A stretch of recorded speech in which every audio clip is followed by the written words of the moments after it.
ও আসসালামু আলাইকুম গাইস, কি অবস্থা সবার, কেমন আছো? তো এখন বাজতেছে প্রায় রাত 12টার কাছাকাছি। কাছাকাছি না, 12টা পার হয়ে গেছে। উম, রাস্তার অবস্থা খুবই খারাপ। তো এই সময় কাজ শেষ করে আসলাম,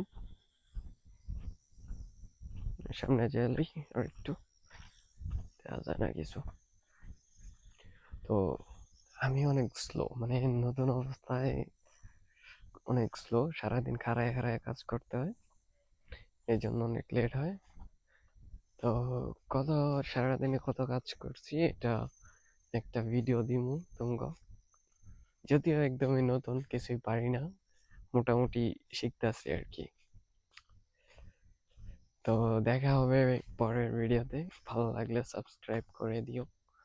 আমি অন্ধকারে উল্টা পাল্টা যাইতাছি গা। এটা হচ্ছে আমাদের বাসা।